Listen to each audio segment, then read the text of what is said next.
Hola, muy buenos días, tardes, noches. Nosotros somos el equipo 1 y les hablaremos sobre las enfermedades bacterianas de transmisión sexual. Específicamente hablaremos sobre Neisseria gonorrhoeae y Treponema pallidum. Mi nombre es Rivera Cantero José Ángel y les voy a hablar sobre Neisseria gonorrhoeae, sus generalidades. Este es un diplococo gram negativo, es decir que su morfología es esférica, similar a un coco, y suele agruparse en pares. La literatura menciona que esto le confiere la apariencia de un grano de café. Es un microorganismo intracelular facultativo, no móvil, no tiene la capacidad de esporular y necesita forzosamente el oxígeno para su supervivencia. Es oxidasa catalasa positivo, que es importante para su diferenciación. Se considera un patógeno humano obligado, es decir, que para poder crecer y multiplicarse necesita habitar en las mucosas del organismo, principalmente en el cervix, útero, en las trompas uterinas y en la uretra masculina, aunque también lo podemos encontrar en la boca, en el ano y en la faringe. Sus principales características taxonómicas es que pertenece al reino protista, al orden de las Neisserales, familia Neisseraceae, su género es Neisseria y la especie como tal es Neisseria gonorrhoeae. Hay algunas generalidades importantes a tomar en cuenta, como su sensibilidad a la desecación. Esto se refiere a que la bacteria no es capaz de sobrevivir a un medio donde esté fuera de las membranas mucosas del organismo, principalmente del aparato genitourinario. Esto le da importancia a su mecanismo de transmisión, pues para que haya un contagio necesita haber un contacto directo, íntimo entre las mucosas de los individuos, principalmente por vía sexual. Esta enfermedad, por supuesto, es la causante de la gonorrea, que la podemos ver aquí en la uretra masculina o en la cavidad vaginal. Esta bacteria carece de una cápsula. Ya habíamos mencionado que es una bacteria gram positiva, por lo que presenta una membrana interna y una externa. Su superficie externa está compuesta principalmente por fimbrias o pilis. Estas subunidades son consideradas factores de virulencia y están presentes solo en cepas virulentas. Además, estas se encuentran ancladas en la membrana externa, así como ciertos lipoligosacáridos o ciertas proteínas de membrana. Todas estas componentes se explicarán más adelante en la presentación. Aquí podemos ver una representación de la bacteria con como su carencia de cápsula, la presencia de fimbrias o de pilis y bueno, aquí su agrupación en pares. Dentro del género Neisseria existe otro tipo de bacterias como el meningococo. Este comparte características similares al gonococo, sin embargo, para poder diferenciarlos, utilizamos esta prueba de fermentación de maltosa. Básicamente consiste en poner fenol rojo y maltosa incubado a 36 grados durante 24 horas. Y debido a que meningococo tiene la capacidad de fermentar maltosa, va a producir una fermentación ácida, lo que va a convertir la sustancia amarilla. El gonococo, al ser capaz únicamente de fermentar glucosa y no cualquier otro azúcar, la mezcla permanece roja. Esta es una prueba diferencial, además de lo que ya hemos comentado de pruebas de catalasa oxidasa positivas.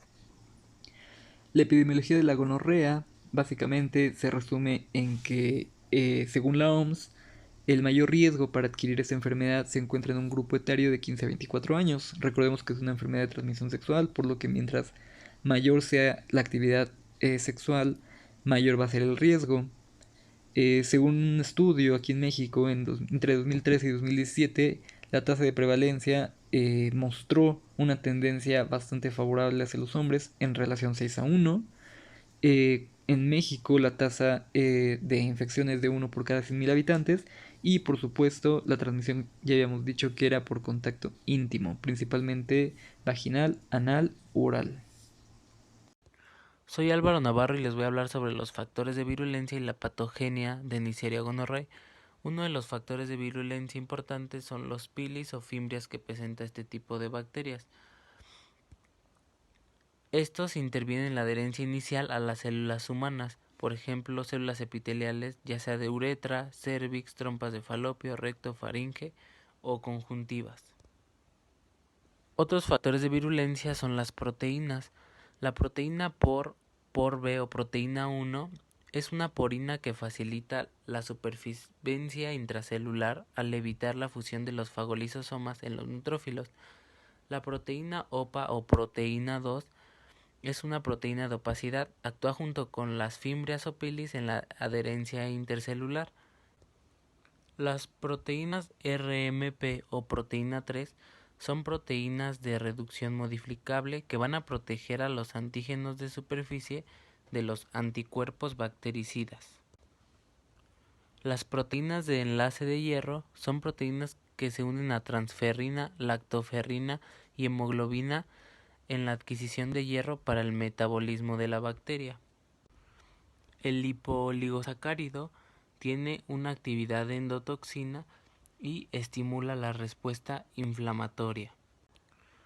Las proteasas inmunoglobulina A1 destruyen a la inmunoglobulina A1 para que no ataque al anticuerpo de superficie. La betalactamasa va a hidrolizar el anillo betalactámico de la penicilina y así va a inhibir el efecto o hacer que la bacteria se vuelva resistente a este. En Neisseria gonorrhoeae, el diplococo se va a introducir por contacto sexual de una persona infectada a una superficie mucosa, ya sea uretral, vaginal, anal u oral. El diplococo va a tener ligandos de adherencia que le van a permitir adherirse a la superficie. Estos son pilis o fimbrias y proteínas OPA. Estos permiten la unión de bacterias a receptores CD46 y CD66 que se sitúan sobre células epiteliales. Cuando el diplococo pasa la mucosa, se va a situar sobre células ciliadas o no ciliadas en sus microvellosidades. Estas lo que van a hacer, van a rodear la bacteria y meterla al interior de la célula. Este proceso se llama endocitosis dirigida por parásitos o inducida por parásitos. Aquí el diplococo, después, cuando pase la membrana, va a activar a lo que son, o se van a activar lo que son los lipoligosacáridos o lipopolisacáridos, que van a estimular respuesta inflamatoria y con ello la liberación del factor de necrosis tumoral alfa, que este va a ser el responsable de la mayoría de los síntomas y de la inflamación. En hombres, la inflamación ureteral es lo que causa la disuria, el dolor al orinar, y en las mujeres la inflamación en el cérvix casi no tiene síntomas. También, como podemos ver en esta imagen, actúan en respuesta inmune unas células que actúan como leucocitos, que son células polimorfonucleares. Estas, al estar en situación, en este caso de infección, van a liberar enzimas, y estas enzimas los que van a hacer, van a tratar de presentar a la célula, y a través de sus enzimas la van a tratar de destruir. En esta patogenia, las estructuras importantes son los pilis o fimbrias que presentan la bacteria, las proteínas OPA y los lipoligosacáridos, ya que en estos, en una respuesta inmune, pueden generar que haya una reinfección, aunque esta ya haya sido curada. También en recién nacidos, si nacieron por parto normal, al pasar por el canal de parto pueden infectarse y presentar una conjuntivitis. ¿Cuáles son las manifestaciones clínicas? Estas se van a presentar después de 2 a 7 días de contraer la infección. En el caso de los hombres vamos a encontrar una uretritis, que esta es una infección caracterizada por la descarga uretral de material purulento o moco purulento, que va a estar acompañado de disuria o prurito uretral. Sin embargo, no va a presentar polaquiuria o urgencia urinaria. En el caso de no recibir un tratamiento, puede llegar a presentar estas complicaciones, que es un absceso o fístulas periuretrales, inflamación o absceso de las glándulas de Cooper, y en hombres que no están circuncidados pueden llegar a tener una balanitis. Por otro lado, tenemos a las mujeres, que en su caso van a presentar una cervicitis, que esta va a estar caracterizada por un incremento de la secreción vaginal, presentando un exudado mucopurulento o purulento del endocervix, que va a estar acompañado de una micción frecuente, disuria, dolor abdominal. En algunos casos hay mujeres que se encuentran asintomáticas y no saben que tienen gonorrea y se enteran hasta que llegan a presentar anomalías menstruales. Otras infecciones locales van a ser la gonorrea rectal, que va a estar acompañada de tenesmo, exudado y hemorragia rectal. Y por otro lado vamos a tener la gonorrea faríngea, que esta va a estar dada por un contacto sexual bucogenital y va a ser asintomática.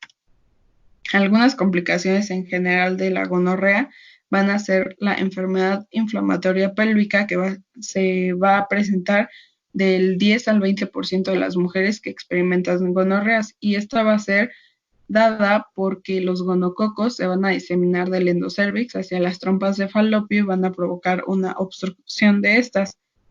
Y por otro lado vamos a tener a la gonocosemia, que va a ser una infección gonocócica diseminada, y estas se van a diseminar hacia la piel y las articulaciones. De igual forma que la anterior, se va a presentar mayormente en mujeres. Ejemplos de estas pueden ser la endocarditis, meningitis, y la más frecuente es la artritis purulenta.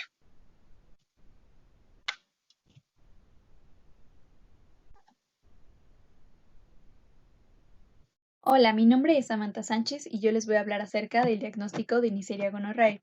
Este puede ser llevado a cabo por medio de distintas técnicas, siendo la más efectiva el cultivo. Bueno, vamos a empezar con el examen microscópico directo, el cual tiene una gran utilidad para el diagnóstico de uretritis gonocócica masculina y se basa en la demostración al microscopio de diplococos gram negativos intra y extracelulares en un extendido de secreción uretral teñido con gram. La sensibilidad del examen directo teñido con gram en nombres sintomáticos es del 90 al 95% y su especificidad del 95 al 100%. La sensibilidad de la tinción de gram en muestras endocervicales es de solo 50 a 70%, con una especificidad del 90%. Ahora hablaré del cultivo. El cultivo es la técnica de referencia para el diagnóstico de Neisseria gonorrhoeae, a partir de muestras clínicas obtenidas de cualquier sitio. Esta recomendación incluye el estudio de muestras endocervicales, uretrales, rectales, faríngeas y de sitios estériles y de adultos, y es válida para infecciones sintomáticas y asintomáticas. El medio de cultivo crece entre 35 y 36 grados centígrados en una atmósfera húmeda con 3 a 5% de CO2. En nuestro país, el medio selectivo de uso general es el agar Thayer-Martin, el cual contiene una base de agar nutritivo GC, adicionado de hemoglobina, que es un suplemento nutritivo que contiene numerosos factores de crecimiento y un suplemento antimicrobiano. Por último, tenemos las técnicas de amplificación de ácidos nucleicos. Sus resultados son considerados presuntivos. Entre los genes utilizados para el diagnóstico se encuentran el 16SRARN y el CPPB. Tratamiento. El objetivo del tratamiento es eliminar la infección, evitar complicaciones y reducir el tiempo con capacidad de transmisión a parejas sexuales y recién nacidos en mujeres embarazadas. Se recomienda para esto se realice in situ para garantizar la adherencia. Dentro de las recomendaciones para la infección gonocócica no complicada localizada en cervix, uretra, faringe y o recto es la ceftriaxona en dosis única de 250 a 500 miligramos intramuscular. Para tratar la coinfección por clamidia trachomatis, asociar 1 gramo de acitromicina administrada por vía oral en dosis única. Tenemos a su vez que la orgioepidemiditis y la enfermedad inflamatoria pélvica de la misma forma se va a tratar con 500 miligramos de ceftriaxona y una adición de doxiciclina oral 100 miligramos cada 12 horas de 10 a 14 días. Y por otro lado, la enfermedad pélvica inflamatoria tenemos que de la misma manera se va a tratar con ceftriaxona 500 miligramos dosis única y la adición de doxiciclina oral 100 miligramos cada 12 horas por 14 días. Dentro de la infección gonocócica diseminada tenemos que va a ser ceftriaxona, pero a su vez se va a aumentar la dosis a 1 gramo. Dentro del mecanismo de acción tenemos que la ceftriaxona pertenece a la tercera generación de las cefalosporinas, es bactericida e inhibe la síntesis de la pared bacteriana al unirse específicamente a unas proteínas llamadas proteínas fijadoras de penicilina. Estas al unirse pierden su capacidad funcional, con lo que la bacteria pierde su capacidad para formar la pared, siendo resultado la lisis de la bacteria. Por otro lado tenemos la citromicina, que penetra la pared celular y se fija a la subunidad ribosomal 50S, inhibiendo la síntesis de polipéptidos bacterianos. Esta se concentra en las células fagocíticas y dicha penetración es indispensable para su actividad contra patógenos intracelulares. Hola, yo soy Alba y les hablaré sobre la prevención. Para la prevención será de vital importancia, ya que no existe actualmente ninguna vacuna disponible para prevenir la gonorrea. Se tienen algunos estudios recientes que la vacuna del meningococo B podría prevenirlo, pero hasta ahora no se ha comprobado que sirva del 100%, entonces no existe vacuna actualmente. Por lo que hay algunas estrategias que pueden ayudarnos bastante a prevenir esta enfermedad, como lo son la educación para la salud, el diagnóstico y tratamiento precoz y la evaluación y manejo de los contactos sexuales de las personas infectadas. En primer lugar tendremos la educación para la salud. Es fundamental y tiene vital importancia, ya que esta se debe dirigir principalmente a los jóvenes y adolescentes, pero en general es muy importante que toda la población cuente con esta información.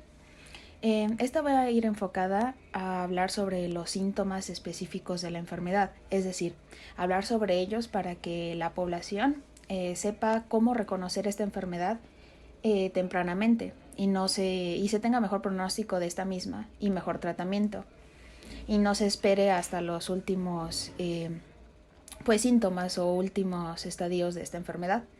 También tiene que ser enfocada esta educación al modo de transmisión, es decir, que la población esté bien informada o al tanto de cómo es que se transmite esto y así evitar varias conductas que lo pongan en riesgo. También se debe insistir en reducir el número de parejas sexuales que tiene la persona, y pues también sería bastante recomendable reducir, o más bien que se inicie una vida sexual activa en una edad más tardía. Y bueno, la mejor forma de prevenir la gonorrea es el uso de preservativos o métodos de barrera.